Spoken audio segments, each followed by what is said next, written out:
உங்களால் தூங்க முடியவில்லை, ஆனால் அலாரம் ஆஃப் ஆகி விடுகிறது. பிற்பாடு மிக அலுவலான வேலையை செய்ய நீங்கள் தூங்குகிறீர்கள். ஏராளமான காஃபி, எனர்ஜி ட்ரிங்கை உட்கொண்டு அந்த நாளை நீங்கள் கடந்து செல்கிறீர்கள். இழந்தவராய் இப்படியாவது அவங்க வாழ்க்கை சென்ற வருடம் முழுவதும் இருந்தது. நாளை உறங்க முடியவில்லை என்பது சாதாரணமான ஒரு விஷயம் அல்ல. இது மாத்திரம் நீங்கள் சந்திக்கிற பிரச்சனைகள் அல்ல. வீட்டில் நீங்கள் பார்க்கிற அந்த நிழல்களை பற்றி என்ன சொல்வது? இப்படி அதிலிருந்து நீங்கள் விடுபட போகிறீர்கள். மீண்டும் நேற்று ராத்திரி உடலில் அழுத்தத்தை உணர்ந்தீர்கள், இருக்கப்படுவதைப் போல உணர்ந்தீர்கள். தூக்கத்திலே முரமானதைப் போல உங்களால் அசையவோ அல்லது கத்தவோ கூட முடியவில்லை. உங்கள் உயிரே கூட போகக்கூடிய அளவிற்கு காலை வேலை வருகிறது, மீண்டும் அலாரம் ஆஃப் ஆகிறது. நீங்கள் பரபரப்பான அலுவலை மீண்டும் துவங்குகிறீர்கள். இது பேசுவதற்கு மிக கடினமான ஒரு சூழ்நிலை. இந்த வழக்கமான தொடர்கதை விட்டு வெளியே வர வழி உண்டா? டிவி தானாகவே ஆஃப் ஆகி விடுகிறது. வீட்டில் தனியே இருந்தாலும் கூட யாரோ ஒருத்தர் உங்கள் பொருளை மாற்றி மாற்றி வைக்கிறார்கள். நீங்கள் ஆவிக்குரிய தாக்குதலுக்கு பாதிக்கப்பட்டுகிறீர்கள். இது 5வது தடவை இந்த மாதம் பதற்றத்திற்கான மாத்திரை வாங்க நீங்கள் மருந்து கடைக்கு சென்றது. இந்த மாதத்திலே அதிர்ச்சி தாக்குதலில் இருந்து உங்களை காத்துக் கொள்ளும்படி இறந்து போன குடும்ப ஒருத்தர் உங்களோடு பேசுவதை போன்ற குரல்களை கேட்கலாம். இது இனி உங்கள் வாழ்க்கையாய் ஒருபோதும் இருக்கக்கூடாது. ஒவ்வொரு வெள்ளிக்கிழமையும் எங்களோடு இணையுங்கள். இந்த தொடர் சங்கிலியில் ஆவிக்குரிய அழுத்தத்திலிருந்து விடுபட 282 அண்ணா சாலை, சென்னையில்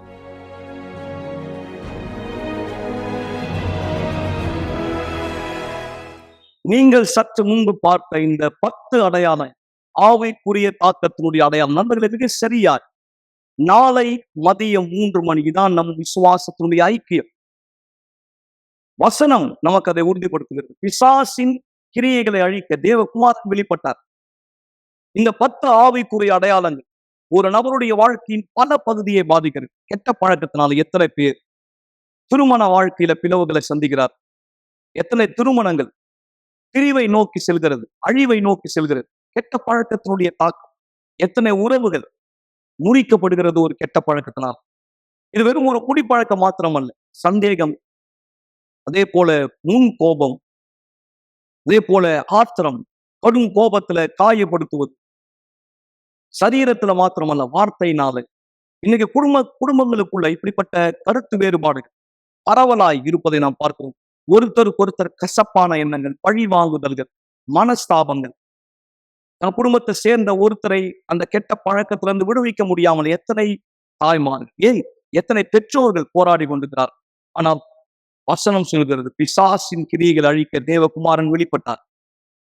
இந்த ஆவிக்குரிய அடையாளம் ஒருத்தர் வாழ்க்கையில எந்த அளவு தாக்கத்தை ஏற்படுத்துகிறது. அதே சமயம் இந்த வசனத்தின் அடிப்படையில கர்த்தர் வல்லமை எந்த அளவு ஒரு குடும்பத்தை மீட்க முடியும் என்பதற்கான ஒரு அருமையான சாட்சி நீங்கள் பார்க்கும்படி விரும்புகிறேன்.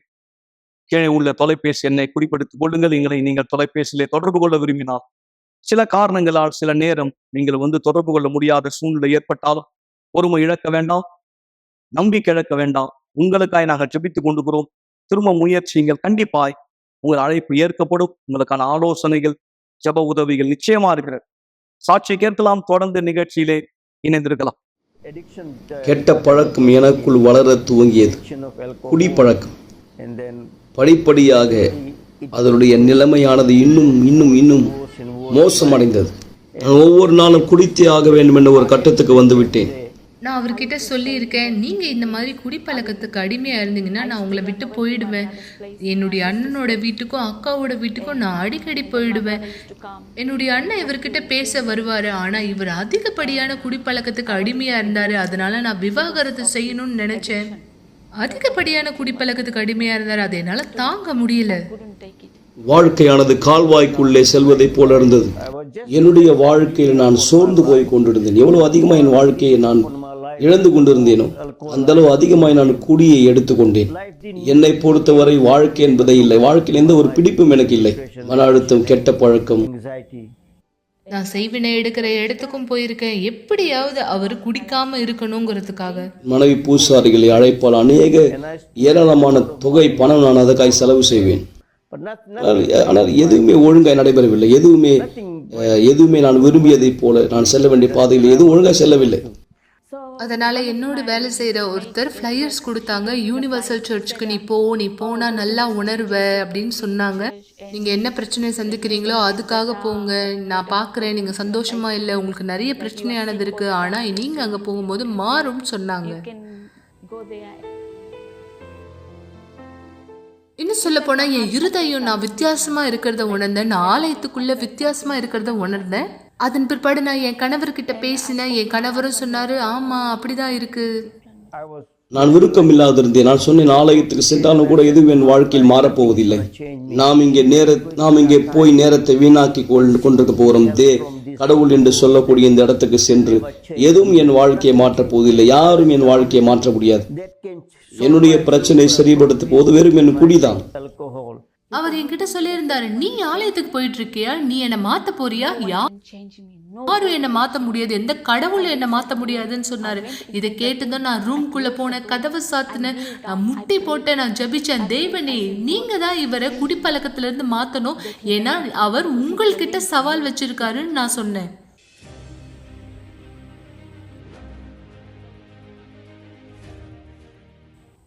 அவர் குடிப்பழக்கத்தை நிறுத்தின பிற்பாடு எப்பெல்லாம் அந்த குடியை எடுக்கிறாரோ அவர் வாந்தி எடுக்க ஆரம்பிச்சார்.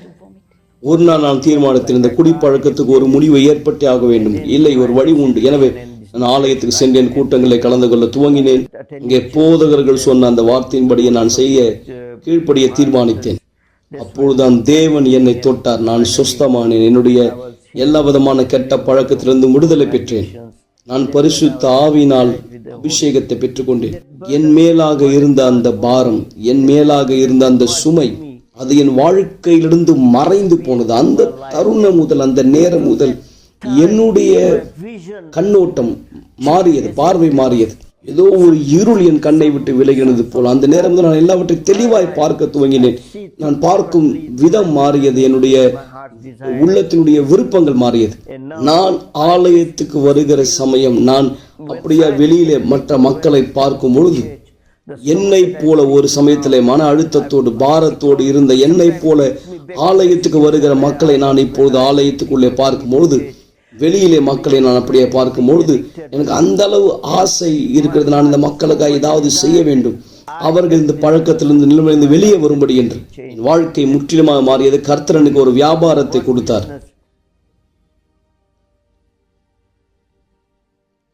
இன்றைக்கு இந்த கொரோனா வைரஸ் காலத்தினால் அநேக வியாபாரங்கள் மூடப்பட்டு விட்டதானால் எங்களுடைய வியாபாரமானது செழிப்படைந்து கொண்டிருக்கிறது. நாங்கள் மேலும் மேலும் மேலும் அநேக கான்ட்ராக்டுகளை பெற்றுக் கொண்டிருக்கிறோம். இந்த விடுமுறை நாட்களிலும் கூட நாங்கள் சில நேரங்கள் மட்டுமே ஓய்வெடுக்கிறோம், சில நாட்கள் மட்டுமே. உடனே மீண்டும் வியாபாரத்துக்கு செல்ல வேண்டியிருக்கிறது. என்றால் அந்த அளவு வியாபாரங்கள் வந்து கொண்டிருக்கிறது. நாங்கள் ஓய்வெடுத்தால் அதை எங்களால் சரி செய்ய முடியாது.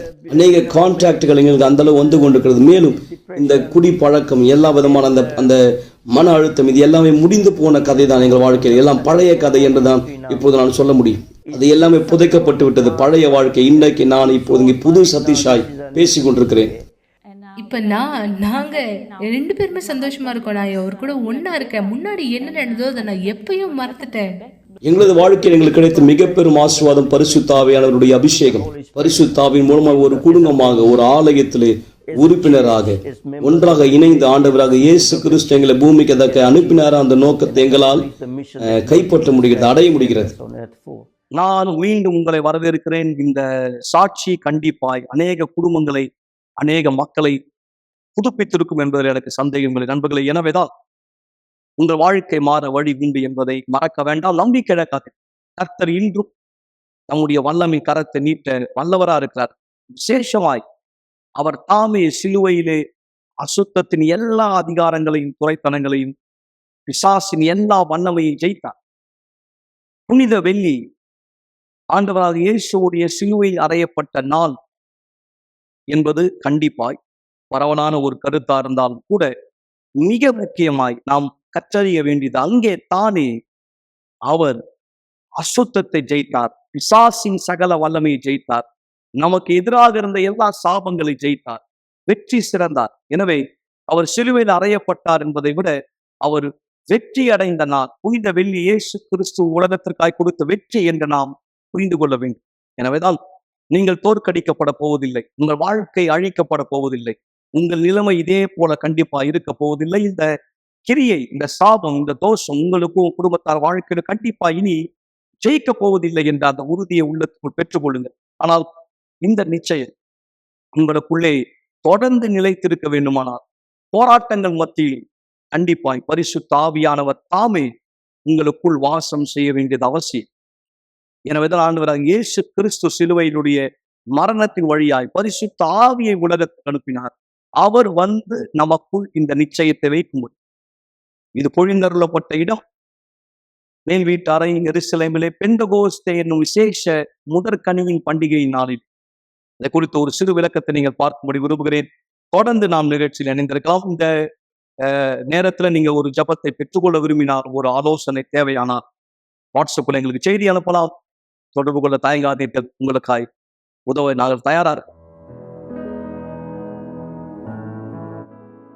மார்ச் 11 முதல் மார்ச் 31 வரை உள்ள இந்த தானியேல் உபவாசத்தினுடைய அடிப்படை விஷயம் என்ன? இதான் நான் உங்களோட இந்த வீடியோவை பகிர்ந்து கொள்ள விரும்புகிறேன்.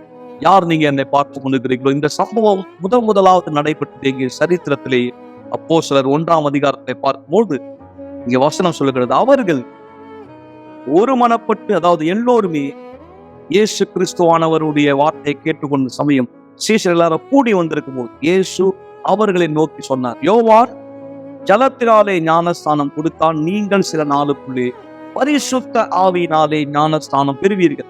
ஆகையால் நீங்கள் எருசலேமை விட்டு போகாமல் என்னிடத்தில் கேள்விப்பட்ட பிதாவின் வாக்குத்தத்தம் நிறைவேற காத்திருங்கள் என்று கட்டளையிட்டார். எருசலேம் என்பது ஆவிக்குரிய விதத்திலே சபையை அடையாளப்படுத்துகிறது. இன்னைக்கு அநேக மக்கள் சபையில கூட்டங்களுக்கு வருவதை தவறு விடுவது, ஜபங்கள்ல கவனம் சிதைவடைவதை, விசுவாசத்திலே பின்வாங்குவதை, விடாமுயற்சியில சோர்ந்து போவதை பார்க்கிறோம். காரணம் என்ன தெரியுமா? இவ்வுலகத்தினுடைய பிரச்சனைகள், உலகத்தினுடைய தாக்கம் அவர்களை சோர்ந்து போக செய்கிறது. ஆனால் ஆண்டவர் சொன்னார், போகாதிருங்கள் எருசலேமை விட்டு. அதாவது விசுவாசத்திலே பின்வாங்க வேண்டாம், ஐக்கியத்தை நிறுத்த வேண்டாம். காரணம் என்ன? பரிசுத்த ஆவி உங்களுக்குள் வரும்போது நண்பர்களே, நீங்கள் பலன் அடைவீர்கள். உங்களுடைய வாழ்க்கை பிரச்சனைகளை ஜெயிக்க கண்டிப்பாய் இந்த பலன் தான் உங்களுக்கு தேவையான ஒன்று. உங்களுடைய ஒவ்வொரு நாள் போராட்டங்களை மீண்டு வர விசுவாசத்தை காத்துக்கொள்ள நீங்கள் எனக்கு பின்னே பார்க்கிற இந்த இடம் மிக சரியாய் சீஷர்கள் ஒன்று கூடின இடம். இங்கே அப்படியாய் சொல்லப்பட்டிருக்கிறது. இந்த 500 பேருக்கு ஆண்டவராக இயேசு இந்த வார்த்தையை சொன்னார். ஆனால் 120 பேர் தான் அந்த குறிப்பிட்ட நாளிலே ஒரு மனப்பட்டு ஒரு இடத்திலே கூடி வந்தார்கள். இங்கே பார்க்கும்போது 2ஆம் அதிகாரம் அப்போஸ்தலர் பெந்தகோஸ்தே என்னும் நாள் வந்தபோது அவர்கள் எல்லாரும் 120 பேர் ஒரு மனப்பட்ட ஒரு இடத்திலே கூடி வந்திருந்தார். அந்த இடம்தான் நீங்கள் பார்க்கிற இந்த மேல் வீட்டறை. இந்த இடத்துல 120 பேர் ஒன்று கூடினார். எதை நம்பி? ஆண்டவராக இயேசு கிறிஸ்து கொடுத்த வாக்கு தத்தம், நீங்கள் பரிசுத்த ஆவியினால் ஞானஸ்தானம் பெறுவீர்கள். நண்பர்களே, நீங்க பல காரியங்களை தேடுறீங்க, பல காரியத்துக்காய் கவலைப்பட்டு கலங்குகிறீர்கள். ஆனால் ரகசியம் என்ன தெரியுமா? பரிசுத்த ஆவியின் இடத்திலே வரும்போது அப்போஸ்தலர் 1ஆம் அதிகாரம் 8ஆம் வசனம் சொல்கிறது, நீங்கள் பலன் அடையும். பலன் தான் உங்களுக்கு தேவை. அதற்காக தான் 21 நாள் தானியேல் உபவாசம். இதை குறித்த விளக்கம், இதை குறித்த விவரம் தேவை. நீங்கள் உபவாசத்தை இணைய விரும்பினால் உடனே எங்களை தொடர்பு கொள்ளுங்கள்.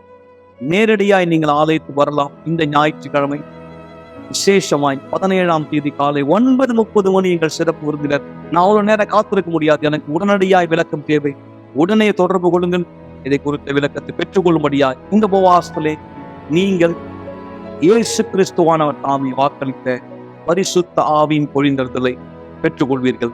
தேவனுடைய வல்லமை பலன் உங்களுக்குள் வருவதை நீங்கள் பார்ப்பீர்கள். அவர் நாமத்தின் மகிமைக்காக.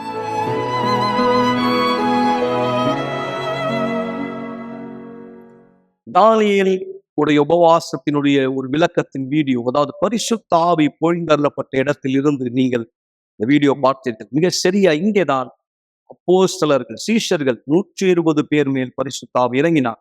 அங்கிருந்து சுவிசேஷம் பரவியது.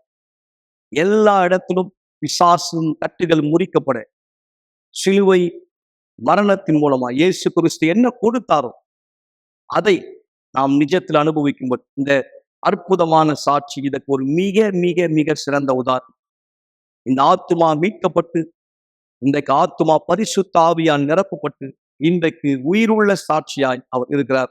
அன்னை போல இருக்கிற அநேகருக்கு உதவி செய்து கொண்டிருக்கிறார். நீங்கள் யார் என்னை எங்கிருந்து பார்த்து கொண்டிருந்தாலும் சரி, சென்னையிலே, தமிழ்நாட்டின் எந்த பகுதியிலே, எந்த கிராமத்திலிருந்தும் கூட அல்லது எந்த மாநிலத்திலிருந்து நீங்கள் பார்த்து கொண்டிருந்தால், எந்த நாட்டிலிருந்து பார்த்து கொண்டிருந்தால், இந்த கவலைப்படுவதை நிறுத்துங்கள் நிகழ்ச்சி வாயிலாய் நான் உங்களுக்கு சொல்கிறேன், உங்கள் கவலைகளை நீங்கள் ஜெயிக்க முடியும். எனவே தவறான ஒரு மனநிலைக்கு செல்ல வேண்டாம்.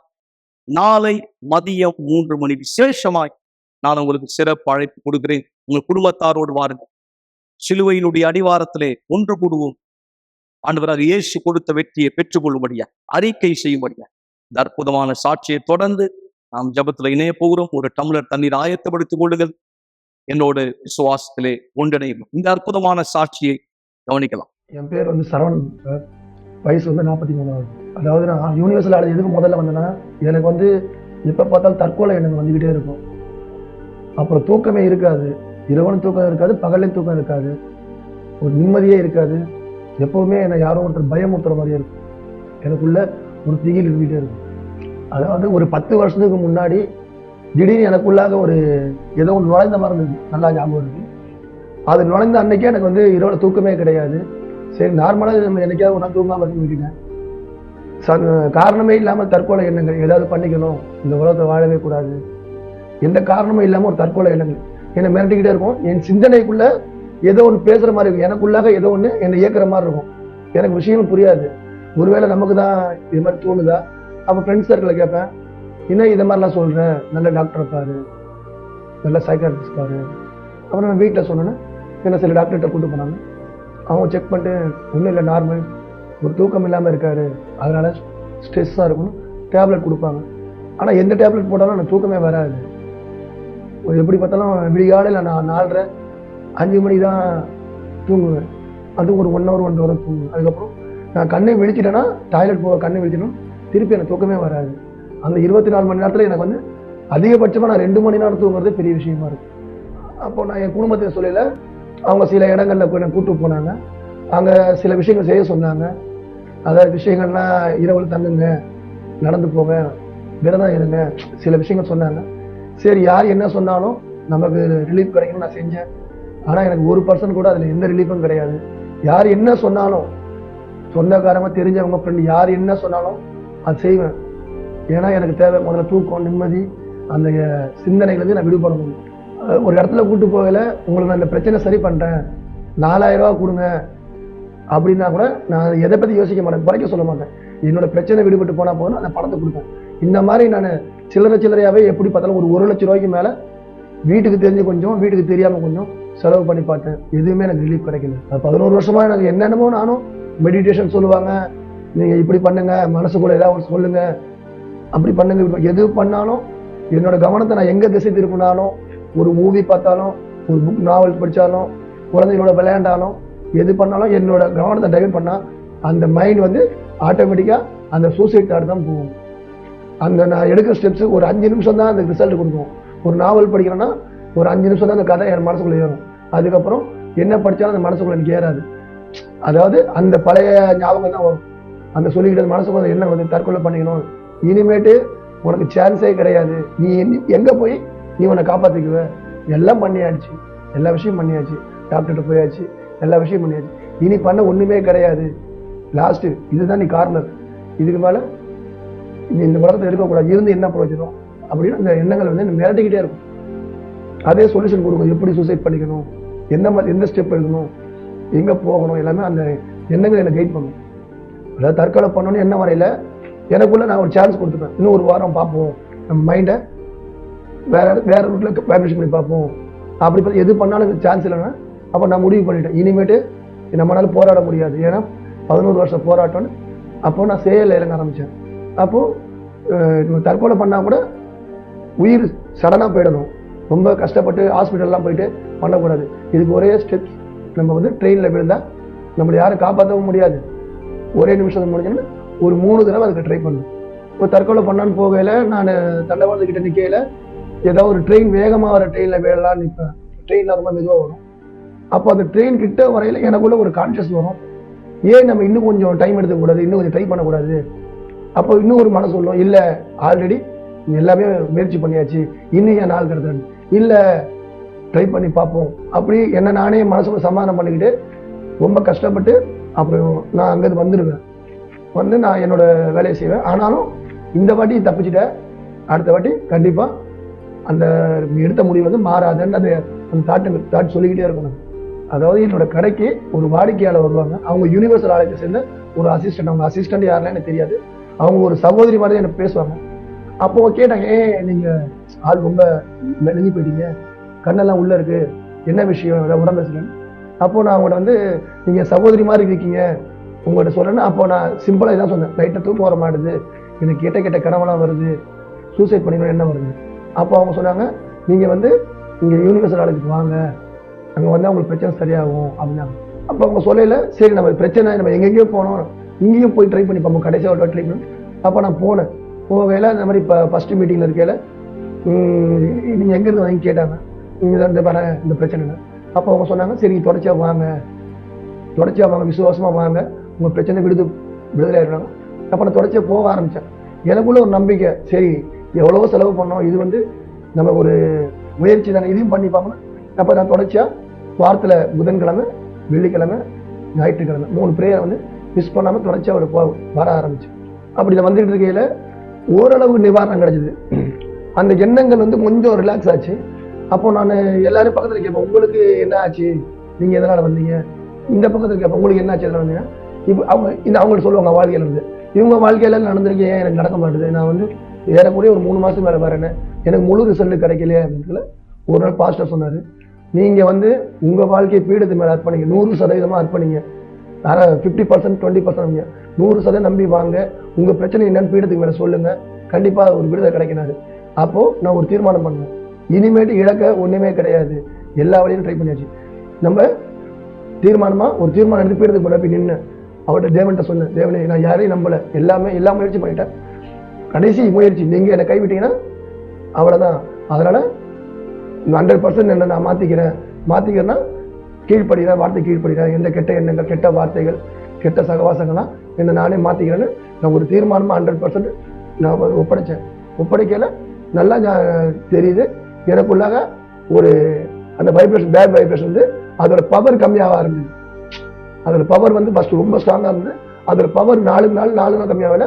அப்ப கூட அந்த ஆகா தேவன் வந்து என் வாழ்க்கையில கண்டிப்பா வேலை செய்யறாரு, நான் ஒரு தீர்மானம் எடுத்து என்னைக்கு நான் பீடத்துக்கு நின்னனும் அதோட பவர் கம்மியாக ஆரம்பிக்கல. நல்லா தூங்க ஆரம்பிச்சேன், அந்த எண்ணங்கள் சிந்தனை ஓட்டங்கள் இருந்துச்சு. நான் பீடத்தை 100% அர்ப்பணிச்ச பிறகு நல்லா தூங்க ஆரம்பிச்சேன். அதுக்கு முன்னாடி வீட்டுல வந்து எல்லாத்தையும் சொல்லிட்டே எனக்கு அது செய்யுது இது செய்யுது. அப்ப அவங்க ஒரு அளவுக்கு மேல அவங்க எப்ப பார்த்தா ஏதாவது சொல்லிக்கிட்டே இருப்பீங்க, சும்மாவே இருக்க மாட்டேனாங்க. இந்த வார்த்தைகள் என்னன்னா அவங்க என்னை பார்க்க ஆரம்பிச்சாங்க, என்ன இவன் எப்ப பார்த்தா ஏதாவது சொல்லிக்கிட்டு இருப்பான், இப்ப எதுவும் சொல்லாம இருக்கேன்னு. அவங்க யூனிவர்ஸ் எடுத்து போறது தெரியாது. அப்ப சொன்னேன், எனக்கு வந்து நான் இங்க போனேன், அதனால எனக்கு வித்தியாசம் நடந்தது. அப்படியா, நம்பவே முடியலையே, நானும் நம்பாம தான் போனேன். எல்லாரும் சொன்னாங்க கண்டிப்பா இப்ப நல்லா தூங்குறேன். அப்போ நான் அந்த கடை ஃபர்ஸ்ட் இருக்கிற ஒரு சின்ன கடை, 54 ஸ்கொயர் ஃபீட் கடை, அந்த கடையில என்னோட கவனம் இருக்காது. எப்ப பார்த்தாலும் இந்த எண்ணத்திலேயே நான் நிறைய செலவு பண்ண, முதலீடு கிடையாது, கடை வாடகை கொடுக்க முடியாது, கடையை காலி பண்ற ஸ்டேஜ் வந்தேன். இங்க திங்கட்கிழமை கூட்டத்துல வர ஆரம்பிக்கல, எனக்கு படிப்படியா தேவன் வந்து இதை விட பெரிய கடை, 5 மடங்கு பெரிய கடை கொடுத்தாரு. 4 ஸ்டாஃப் வச்சு சம்பளம் கொடுக்குறேன். இன்னைக்கு வந்து அந்த கடைக்கு 7,500 வாடகை, இந்த கடைக்கு மாசம் என்னோட செலவே வந்து ஏறத்தாழ 1 லட்சம் ரூபாய் செலவு. இந்த தேவன் வந்து அப்படியே சின்ன விஷயத்துக்கு என்ன ஒரு பெரிய விஷயத்துக்கு கொண்டு போய் பண்ணிருக்கேன். உங்க வந்து வாழவே விருப்பம் இல்லை, நம்ம இந்த வியாபாரத்தை என்ன பண்றது, ஒரு கடமைக்கு பேருக்கு என்ன நடத்துவேன். இப்போ வந்து தேவன் எனக்குள்ளாக நிறைய விஷயங்களை சொல்லியிருக்காரு, நீ வாழ்க்கையில உன்னை புறக்கணிச்சவங்களுக்கு வாழ்ந்து கட்டணும். நான் தேவன்டி தான் கேட்பேன், தேவனை என்னோட வாழ்க்கைக்குள்ளாக நீங்க இருக்கீங்கன்னு மற்றவங்க என்னோட வார்த்தையை பார்த்து தெரிஞ்சுக்கூடாது, என்னோட வாழ்க்கையை பார்த்து தெரிஞ்சுக்கணும் அப்படின்னு நினைச்சுதான் நான் ஒரு தடவை வேண்டுவேன். என்னோட வாழ்க்கையை பார்த்து மற்றவங்க உன் வாழ்க்கை இப்படி மாறிச்சுது, அதே மாதிரி இப்ப கேட்க ஆரம்பிச்சாங்க. நானும் நிறைய உறுப்பினர் கொண்டு வந்து சேர்த்திருக்கேன், அவங்க வாழ்க்கையில எவ்வளவு சாட்சியை சொல்லியிருக்காங்க. எல்லாத்தோட மிக முக்கியமானது நான் என்ன நினைச்சேன்னா, ஒரு நாள் சொன்னாங்க, பரிசுத்த ஆவி கிடைச்சாதான் நீங்க வந்து உங்க வாழ்க்கையில ரட்சிப்பு. ஏன்னா ரட்சிப்பை வந்து விலை கொடுத்து வாங்க முடியாது. பொருளோட ஆசீர்வாதம் இன்னைக்கு இருக்கும், நாளைக்கு எக்ஸ்ட்ரா ஆகலாம், குறைவாகலாம், சூழ்நிலை மாறல நம்ம. ஆனா ரட்சிப்பு வந்து நீங்க விலை கொடுத்து வாங்க முடியாது. இதுக்கு முதல் காரணம் நீங்க உங்களோட பரிசுத்த ஆவி தேடணும். பரிசுத்த ஆவிக்கு நீங்க கவனம் கொடுக்கணும்னா, நான் புதன்கிழமை பேர்ல நான் வேற எதையுமே கேட்க மாட்டேன். எனக்கு இன்னும் உங்க ஆவி அதிகமா வேணும், இன்னும் அதிகமா அந்த ஆவியை பெற்று என்ன மாதிரி கஷ்டப்படுறவங்க, நான் எனக்கு ஒருத்தர் உதவி பண்ணவர், நானும் நிறைய பேருக்கு போய் உதவி பண்ணணும் என் வாழ்க்கையில நான் சொல்லி அவங்களும் விடுதலை நிம்மதி பெறணும்னு சொல்லி தான் வேண்டிட்டு இருக்கேன். அது எனக்கு பரிசுத்த ஆவி கிடைச்சது. கண்டிப்பா இப்போ நான் பீஸ்ஃபுல்லா இருக்கேன், எனக்கு எந்த பயமும் கிடையாது. நான் மற்ற மக்கள்கிட்ட என்ன சொல்ல விரும்புறேன்னா, சூழ்நிலைகள் வந்து நமக்கு முன்னாடி ரொம்ப கஷ்டமா தெரியும், ஏன்னா இதுதான் முடிவு, இதுக்கு மேலே வாய்ப்பே கிடையாது, வழியே கிடையாது, சொல்யூஷனே கிடையாது. ஆனால் தேவன்கிட்ட போனோம்னா நம்ம நமக்கே தெரியாது அந்த சிந்தனையில் இதுக்கு இப்படி ஒரு தீர்வு இருந்தது. நம்ம வாழ்க்கையே அப்படியே மாற்றிடுவார். அதில் ஒரே முக்கிய சாட்சி நான். ஏன்னா சான்ஸே கிடையாது, எல்லா வழியிலும் ட்ரை பண்ணியாச்சு. லாஸ்ட் ஃபைனல் இதுதான் ஒரு முடிவு எடுத்தேன். என் வாழ்க்கை மாறிச்சு. என் வாழ்க்கை எப்படி மாறிச்சோ அதே மாதிரி கண்டிப்பாக உங்கள் வாழ்க்கையும் மாறும். நீங்கள் தேவனை நம்பினீங்கன்னா 100% நம்பினீங்கன்னா இதில் எந்த சந்தேகமும் கிடையாது, கண்டிப்பாக உங்கள் வாழ்க்கையான மாறும். ஒரு கிளாஸ் தண்ணீரை ஆயத்தப்படுத்திக் கொள்ளுங்கள் அல்லது தொலைக்காட்சிக்கு அருகாமையிலே வாருங்கள். இந்த நேரம் உங்களுக்கான ஒரு சிறப்பு ஜெபத்தை நாம் செய்ய போகிறோம். நேற்றும் இன்றும் என்றும் மாறாத ஆண்டவராக இயேசுவே, இந்த ஜெபத்தின் வாயிலாய் சிலுவை மரணத்தின் மூலம் நீர் கொடுத்த வெற்றி, இதை பெற்றுக் கொண்டிருக்கிற ஏற்றுக்கொள்ளுகிற விசுவாசிக்கிற ஒவ்வொருத்தருடைய சரீரத்தும் ஒருபடி கேட்டு, குடும்பத்திலே பலதரப்பட்ட பிரச்சனைகள், கெட்ட பழக்கத்தின் அடிமைத்தனம், சாபங்கள், தோஷங்களின் மூலமாய் யாரெல்லாம் தாக்கப்பட்டிருக்கிறார்களோ வல்லமை அந்த குடும்பத்தை சந்திப்பதாய், திருமண வாழ்க்கையிலே பிளவுகளை சந்தித்துக் கொண்டிருக்கிறவர்கள், பிள்ளைகளுடைய வளர்ப்பிலே பல போராட்டங்களை சவால்களை எதிர்கொள்கிறவர்கள், எப்படி வீட்டுக்குள் இழந்த சமாதானத்தை ஒற்றுமையை மீண்டும் திரும்ப பெறுவது என்று குழப்பத்தில் இருக்கிற இவர், பரிதவிப்பில் இருக்கிற இவர், கவலைப்பட்டு கலங்கி கொண்டிருக்கிற இவரை இந்த நேரத்திலே தொடும் ஆண்டவர். எல்லா கெட்ட பழக்கத்தின் அசுத்தங்கள் விலகுவதாய், திருமணத்தில் இருக்கிற எல்லா விதமான இடைவெளிகள், பிரிவினைகளுடைய ஆவி வெளியேறுவதாய், இந்த குடும்பத்துக்குள்ளே உங்களுடைய ஒற்றுமையை கொண்டு வா, விடுதலையை கொண்டு வா, சமாதானத்தை கொண்டு வா, தாழ்மை இந்த குடும்பத்தை ஒன்றிணைக்கட்டும் தேவன். இந்த தண்ணீரின் வழியாய் ஒவ்வொருத்தர் மனசிலும் உள்ள கசப்பான எண்ணங்கள், மன்னிக்க முடியாத எண்ணங்கள் மறையட்டும், கோபங்கள் மறையட்டும், பழிவாங்குதல்கள் மறையட்டும். இந்த வீட்டுக்குள்ளே மரியாதை, அன்பு, அந்யோன்யம் இருக்கும்படி செய்யும். இந்த வீட்டார் ஒவ்வொருவரை ஆசீர்வதிக்கிறேன். தம்பதியர்களை ஆசீர்வதிக்கிறேன், தனிமையானவர்களை ஆசீர்வதிக்கிறேன். உன் சமாதானம் இந்த வீட்டுக்குள் இருக்கும்படி அறிக்கை செய்கிறேன், இயேசு கிறிஸ்துவின் சர்வ வல்லமையான பெயரால். ஆமென். ஆசீர்வாதமான தண்ணீரை பருகுங்கள். தேவனுடைய சமாதானம் உங்களோடு கூட இருப்பதாய், குடும்பத்தாரோடு. நாளை மீண்டும் இதே நிகழ்ச்சியின் வழியாய் உங்களை சந்திக்கும் வரை தேவன் அனைவரை ஆஸ்வதிப்பாராய். நாளை உங்களை சந்திக்கும் பொழுது மாபெரும் வல்லமையின் கூட்டத்தின் நிறைவிலே உங்களோட பேசுவேன். சென்று வாருங்கள். ஒரு நாள் நீங்க கடைசியா இந்த உலகத்துல எழுந்துப்பீங்க. அந்த நாள் கடைசியான நாளா இருக்கும்.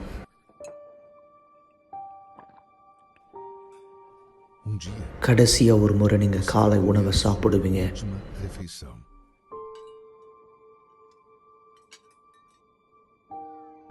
ஒரு நாள் உங்க குடும்பத்தினுடைய முகத்தை கடைசியா நீங்க பார்ப்பீங்க.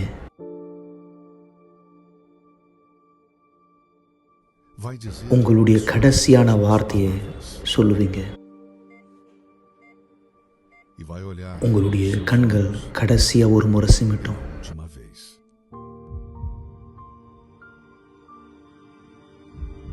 உங்க இருதய துடிப்பு கடைசியா ஒரு முறை துடிக்கும்.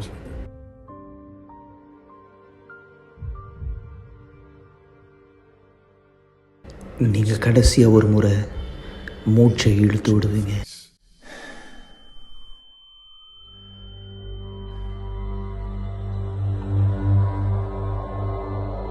அந்த நேரம் உங்களுடைய ஆவிக்குரிய கண்களை திறக்கப்படும்.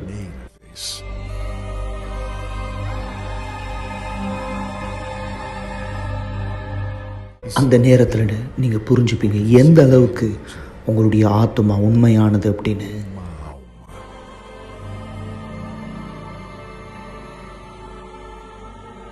அந்த நாள் இந்த பூமியில நடந்தது எல்லாமே உங்களுடைய ஆத்மாவை காப்பாற்ற மட்டும் நீங்க புரிஞ்சுப்பீங்க. கடைசியா ஒரு முறை நீங்க அதை பார்க்குற நேரம் உங்க ஆத்மாவை வந்து கொண்டு போறது யாரு? அந்த நேரம் நீங்க யார்கிட்ட உங்க நேரத்தை கொடுத்தீங்களோ, யார்கிட்ட உங்க நாளை கொடுத்தீங்களோ, யார்கிட்ட உங்க விருப்பத்தை செஞ்சீங்களோ, யாரை நீங்கள் வணங்குனீங்களோ இந்த வாழ்க்கையில் இது உங்களை பதட்டப்படுத்துதா இல்லை இது உங்களை உறுதிப்படுத்துதா? உங்கள் கடைசி நாள் இந்த பூமியில் உங்களுடைய முதல் நாளாக அமைய போது பரலோகத்தில் தேவனோடு சந்தோஷமா அல்லது நித்திய கால மரணம் நரகத்தில்?